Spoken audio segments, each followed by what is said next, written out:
الحمد لله رب العالمين والصلاة والسلام على أشرف الأنبياء والمرسلين خاتم النبيين مولانا أبي القاسم محمد اللهم صل على محمد وآل محمد وعلى آله الطيبين الطاهرين المعصومين المنتجبين أما بعد فقد قال الله سبحانه تبارك وتعالى في كتابه الكريم وقوله الحق بسم الله الرحمن الرحيم كل نفس ذائقة الموت آمنا بالله صدق الله العلي العظيم اللهم صل على محمد وآل محمد. My brothers, Assalamu alaikum wa rahmatullahi wa barakatuh. This session number 26 of our continuing series, volume 2 on the death series. We last mentioned yesterday that touching the limbs of a dead person, if they are separated, ghusl masamayat is not wajib, and that is confirmed, it is true. If, for example, the dead body is lying here and a part of his body is probably missed out in some other places and you collected it, probably in an accident, and you brought it to the ghusl khana, then that touching of that limb, that part, there is no ghusl wajib if you touch only that part of the body, separated from the body. Ayatollah Sistani says here that if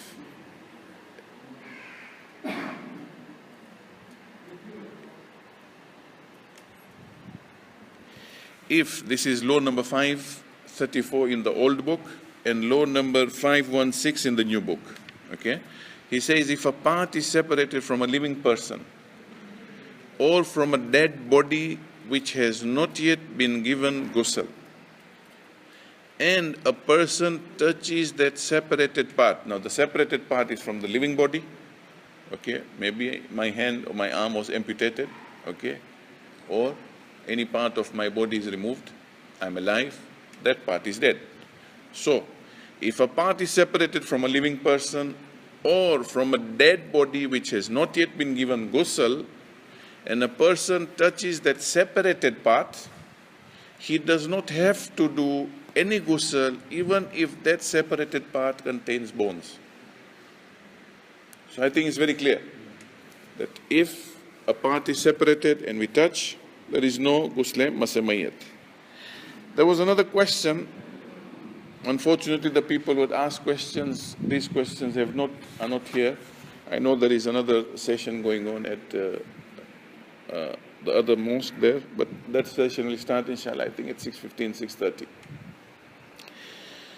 The ruling on what do we do with the separated parts of the body if they come out during ghusl, like the nails or the hair. I think that question was raised yesterday, and Ayatollah Sistani says very clearly that that part has to be buried with the person in his grave if possible, or if not, then it should be buried separately.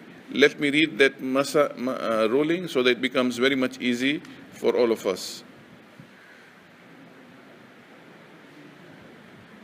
Sallu ala Muhammad wa ali Muhammad.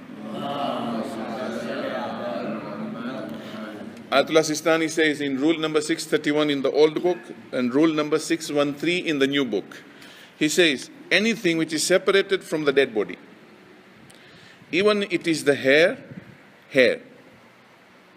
or the nail or the tooth, hair, nail or the tooth, should be buried along with it. Any separated part should be buried along with the body. And if any part of that body, including hair, nails or teeth, are found after the body has been buried, we buried the body, we come back to the ghusl khana to clean up the area and clean up the place there, and you say, oh my God, we found the parts of his body, even if it is the hair.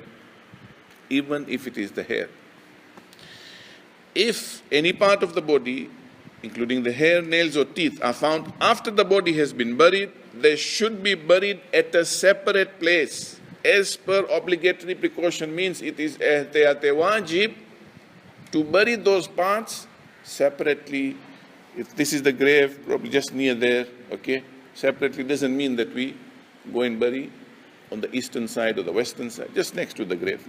Why separately? Because it is not permitted to exhume a grave, to dig a grave. That is the reason Sharia says to bury it separately. Just next to the grave, it's fine, okay?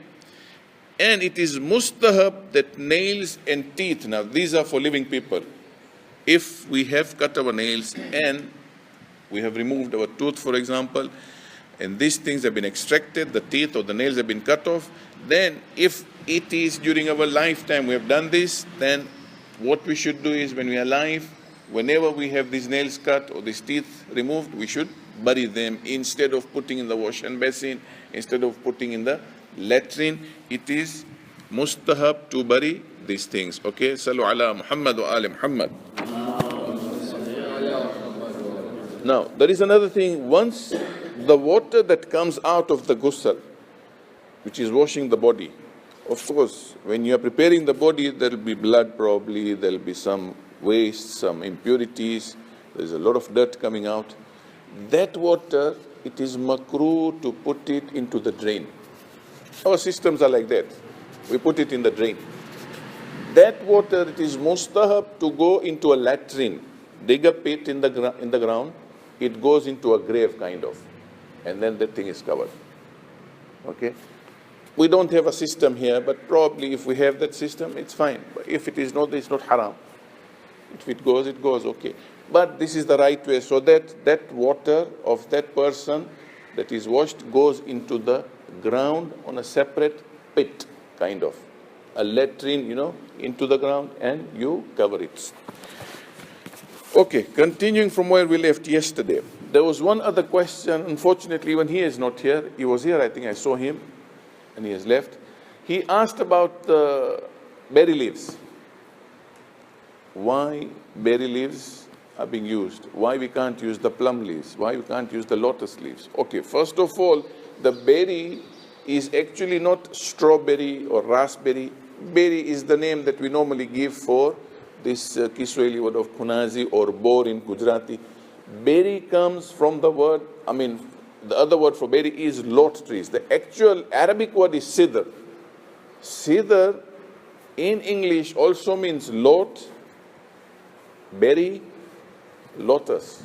They're all the same. Okay, the English translation. So these leaves mean the same thing. Number two, why we are not using plum leaves? Plum leaves are different leaves for different medicinal value. The lot trees or the berry leaves have got different medicinal value.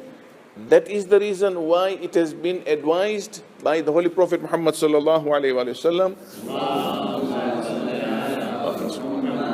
to use it even in our lifetimes. Okay? In his kitab, the Holy Prophet sallallahu alaihi wasallam has informed us from his medicines that he has been prescribed and the A'imma to use this even in our in our lives, in our lifetime, so that it is helpful for us medically. Okay? These things had been advised at that time, and the hadith was there. Whenever somebody died during the time of the Prophet, he would use or he would advise them or instruct them to use the lot trees, the berry leaves. And that is why we have taken the sunnah from the Holy Prophet. Plus, as we said, if you go into science, there are a lot of medicinal values. They remove all the bacteria and the germs from the dead body before the body is presentable to us. We can touch it and be comfortable. Nothing is going to happen to us in terms of illnesses or whatever. Not that it will happen, but it is better to be safe than sorry. Be precaution, take precautions, and be cautious at all times. Islam does not encourage us to touch dead bodies, as we mentioned yesterday. And that is why there is Muslim Masamayyat that has been kept to avoid that bodily contact, as we discussed about it yesterday from Ayatollah Makarim Shirazi's explanation on this issue. Right, if a dead person, the one who is survived, he knows that he or she has got a wajib ghusl. For example, it's ghusl of hayd. or he has janaba, ghusl of janaba, and he passed away. Now what should we do? Should we give that ghusl and then we give ghusl masame or ghusl mayyat? No. Ghusl mayyat is sufficient. Even if the person did not perform hayd ghusl or did not perform janabat ghusl, once it is in the ghusl khana, only one ghusl, ghusl mayyat. Once you give that ghusl, all other ghusls will disappear. It is all exempt from the dead person. It is only one ghusl that we are going to give. Finally, if during the ghusl time impurities come out, it happens, waste come out, toilet, or maybe some blood comes out, we don't need to now redo the whole ghusl again. La. Wherever we've reached, we clean it up with fresh water and continue with the ghusl from where you left. There is no need to start all over again. Okay, probably if you've just started the right hand side, then once you clean it up, you start from the right hand side. Not that you start the head and the neck again. If you have finished Abesidar and you are on the camphor side, the second ghusl, then don't need to go on the Abesidar side and start all over again. So it is important that we understand it is a flow. It is not that you go back and forth. Sallu ala Muhammad wa ali Muhammad. Allahumma salli ala Muhammadin wa ali Muhammad.